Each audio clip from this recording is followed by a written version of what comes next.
everybody, welcome back to Biblical Greek Made Easy. This is class 9 of module 2, and today we're going to learn the perfect tense. But before we do that, let me share a scripture verse with you that we're going to talk about a little bit later, okay?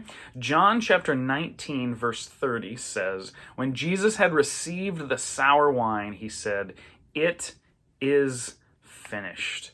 And then he bowed his head and gave up his spirit." That's a great verse talking about Jesus' final moments on the cross. He's going to, a few days later, raise from the dead. The tomb's going to be empty, and that's going to be great. But there's something that we'll talk about in that verse that I want to come back to in a little bit. But before we do that, here's the tip of the day, okay? The tip of the day is to let the easy be easy. Okay, we've learned a lot of different verbs so far, and we've learned tense formatives and augments and stem changes and lots of weird stuff. Today we're going to learn something a little bit new, and I think it's going to be good encouragement for you to let the easy be easy. Okay, sometimes we can get lost with all of the complexity and all of the weirdness, but let's just let verbs tell us what they are. Let's go with what they are. Let's believe them when they tell us something, and that's what we're going to do. All right, so let's go ahead and talk about why this matters.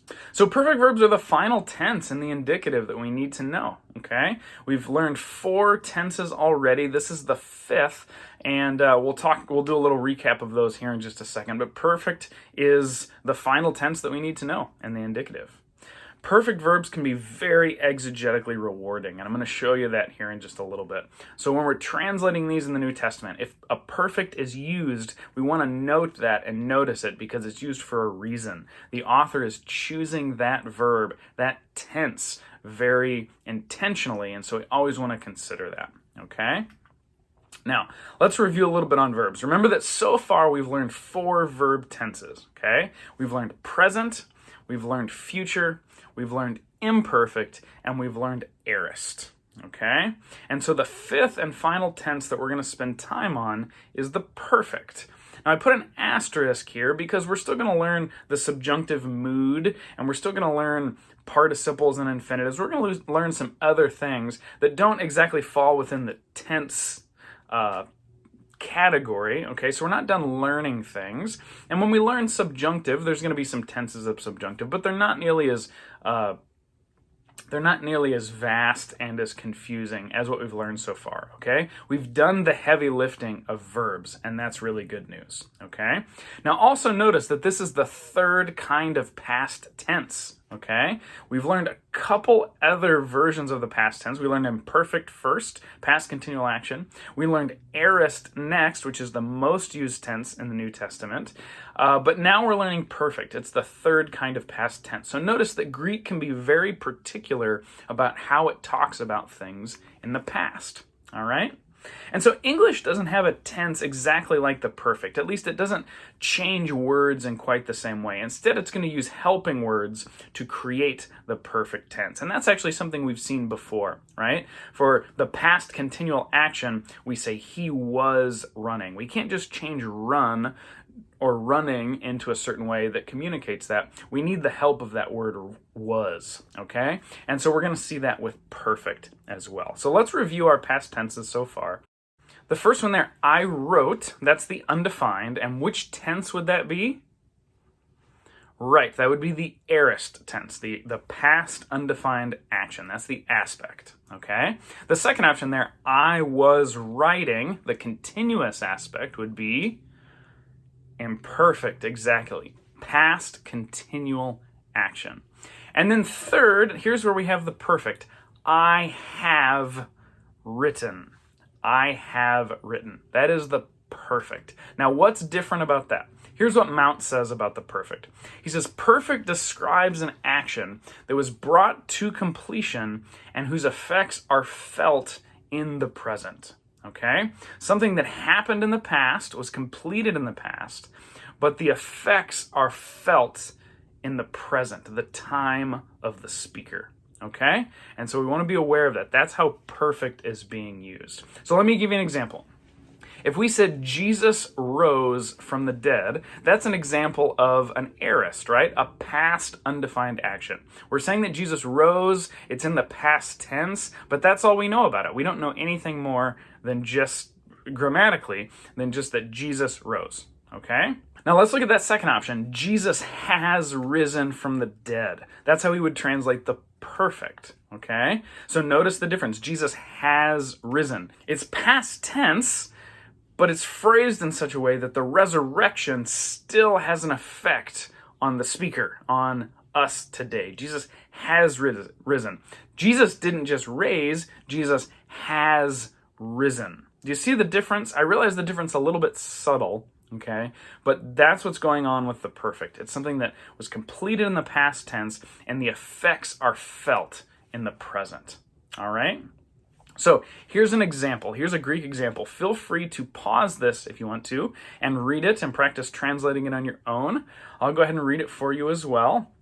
Ha de epen aute, thugater he pistis su, sesoken se, hupage eis arenein. All right, so let me set the scene for you first. This is Jesus and the woman with the issue of blood. And you may remember that she was fighting through the crowd to get to Jesus, and she touches the edge of his garment. He feels power flow out from him. She knows that she's healed. He turns and he says, "Who touched me?" Right? And she confesses because she's embarrassed. She thinks that he's gonna shame her publicly and all that kind of stuff. And she confesses that she had this issue of blood, and she touched his garment. She thought, if I could only touch his garment, I will be healed. She does that.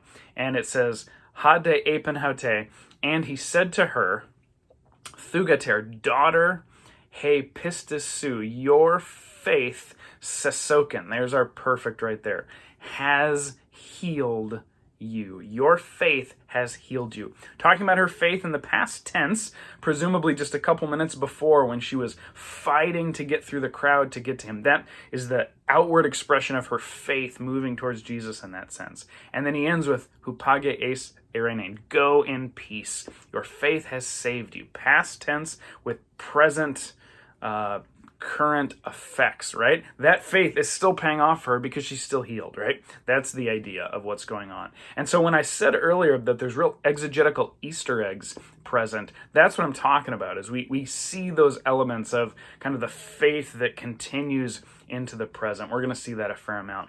And here's the verse that I shared with you earlier when Jesus is on the cross and he says, it is finished, okay? The it is finished, tetelestai, that's a perfect, right?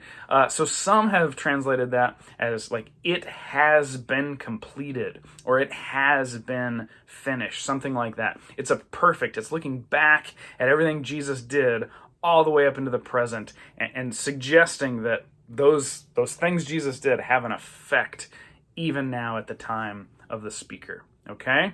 And so that's what perfect is all about. So let's go ahead and build it now that we know what it does. Here's what perfect looks like. We're going to start off with reduplication, which we haven't seen before, okay? We'll talk about reduplication here in just a minute, but notice it's mostly going to be the first letter of the word, of the stem, okay?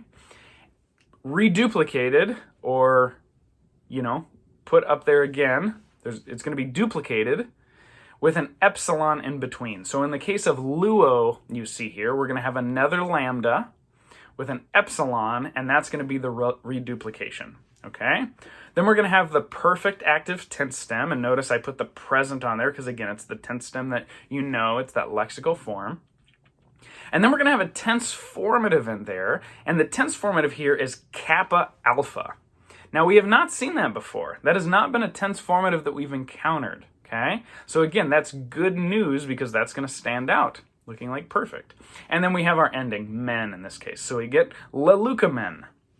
Now, at this point, you've seen 4 other tenses. You've seen 2 different kinds of aorists. You've seen all sorts of weird futures. You've seen some strange stuff, right?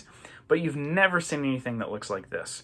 You've never seen reduplication on the front, and you've never seen kappa alpha in the middle. Guys, how easy do you think perfect are going to be able to identify and pick out when you're reading the New Testament? The answer is super easy, right? Because that reduplication is so obvious. When we recognize the stem and then we look to the left, and we look to the left, we're going to see that reduplication. It's just going to scream perfect to us, okay? And so we said that's the tip of the day. Let the easy be easy. Let's not make this harder than it is, right? It's going to stand out. Perfect is going to stand out because it goes through these sorts of changes. The kappa alpha in the middle will also be assigned to you, okay? One other thing to notice, notice that these are past tense, but these are primary active personal endings. Why are they primary? Because secondary endings are endings that go on augmented forms. A reduplication is technically not an augment. Okay, that's why we use that language carefully, is that secondary endings go on augmented forms, not on reduplicated forms, but augmented forms, okay? So since this is an augmented, it's reduplicated, it's going to take primary endings. Good news, those are the endings you know best anyway, okay? So let's go ahead and look at the paradigm. La luca, la lucas, la luque, la lucamen, la lucate, and la lucasi, or la lucasen, with the movable nu there. Okay, fairly straightforward. Something you could recognize. Okay, I'm guessing so. Again, doesn't that reduplication just stick out like a sore thumb? And again, that's good news. That's what you want. You want them to be easy to identify. All right, let's talk about the perfect middle passive. Middle passive are formed in the same way. We don't have any weirdness going on like we did with the aorist in the future. Okay, but we're going to have reduplication again. We're going to have that present perfect passive tense stem. We're going to have the primary middle passive personal endings. Notice no tense formative in the middle. That's maybe a little bit of a bummer because that kappa alpha is super easy to identify, but at the end of the day, you're still going to have the reduplication on the front. So we get lelumai. Okay, lelumai. Okay, so let's go ahead and look at the paradigm. Lelumai, lelusai. Notice we finally have the sigma alpha iota not changed at all without a sigma dropping out or anything. It's finally, the ending by itself is finally attached to a word. Isn't that brilliant? Third singular, lelutai, lelumatha, lelusta, and leluntai.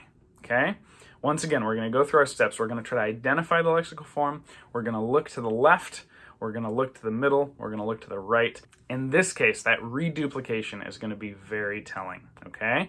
These middle passive endings are sometimes tricky. Sometimes they fall out of our brain, so we have to make sure we know these well enough and we can identify them for what they are, okay? So let's say a few more words about reduplication, okay? The normal kind, the regular kind, the most common kind is what we call consonantal reduplication, okay? And that's what we saw up above. That lambda for luo is duplicated with an epsilon in the middle, and we get leluca. Super easy to recognize, okay? And that'll be the really common form that we're going to see. But what if we have a vowel on the front? What if a word starts with a vowel? Well, if you think about it, let's say you have agapao, and you reduplicate the alpha, and then you put an epsilon in between. You have alpha, epsilon, alpha. What do you think is going to happen there? Yeah, those vowels are not going to stand. Actually, they're just going to lengthen. So that ends up being what happens with a vowel, a vocalic reduplication, is we just get a lengthened first vowel. Now that's a little bit annoying because that looks like an augment, doesn't it? Okay. For the active, we're still going to have that kappa alpha that's going to stand out to us, but we need to be careful about those middle passive because they'll look like aorists if we're not careful. Okay. So be aware of that. But remember, they're going to have different endings because perfect take primary endings, aorists take secondary endings. That's going to be a difference. That's why you always got to know your endings. And finally, compound verbs. If we have a compound verb that has a prefix on the front of it, like ekbalo, we're going to put the reduplication of the stem, not of the prefix, okay? So ekbalo becomes ekbebleka. You may remember that balo has the stem change where it becomes ble, beta, lambda, eta, okay? So we get ekbebleka, which means I have thrown out, something like that. I have thrown out, all right? So when we look to the left, looking for that reduplication, we have to look after the prefix, not before the prefix, okay? All right, so at this point, let's take a couple minutes and look at one other tense that's essentially eliminated in the New Testament. It doesn't show up very much, but I just want to show it to you and explain it to you conceptually. So this is kind of a bonus round. If you've hit your tolerance for today and you need to take a break, totally fine. This is just bonus, a little bit extra. You can always come back to this later, okay? But the pluperfect is one final tense that by the time of Koine Greek in the 1st century, it's mostly vanished and been overtaken by the perfect, okay? But it does still show up a little bit in the New Testament. We're not going to learn how to parse these. You're not going to have these on homework. You're not going to have to, translate these on quizzes or anything like that. But it's just something to be aware of, okay? So there's 28 verbs in the New Testament that show up in the form of a pluperfect. There's 86 occurrences total. So 86 words in the whole New Testament show up in the pluperfect. Now, 33 of those 86, more than a third of them, are occurrences of oida, which is translated as either an imperfect or an aorist. Remember, oida, we said, was one of those weird ones that we just wanted to recognize, okay? So that's the most common that we see. Now, here's what pluperfect is doing. Pluperfect describes action completed in the past whose effects were felt for a time but ended before the time of the speaker. I know that that's really crazy, right? Like, that's so mundane and that's so nuanced. Like, how many past tenses does Greek need? But that's what's going on, right? So past action that continued for a while. So not completed and not continual, but occurred for a while, but then ended before the time of the speaker. I'll show you an example of that here in a second, okay? Now, it is formed usually, there's some variation here, but usually it's formed by adding an augment to the perfect reduplication, okay? So you've got reduplication on the front, and then you throw an augment out in front of the reduplication. And then you throw secondary endings on. Since there's an augment there, we're going to use secondary endings instead of primary endings. Why? Because secondary endings go on augmented forms, okay? So that's the big hint. If you want to tell the difference between pluperfect and perfect, those endings, okay? Perfect will have primary endings, pluperfect will have secondary endings. All right, so let's look at an example. This is John chapter 4, verse 8. This is where Jesus is talking to the Samaritan woman, okay? And the disciples had left, and they come back, and they find him talking to her, and they don't want to say anything. They don't want to call out that a Jewish man and a Samaritan woman aren't supposed to be talking. They don't want to correct Jesus. But in that scene, we have this interesting statement. So I'll put it on the screen here, and if you want to pause it and try to translate it on your own, feel free. But I'm going to go ahead and read this for you.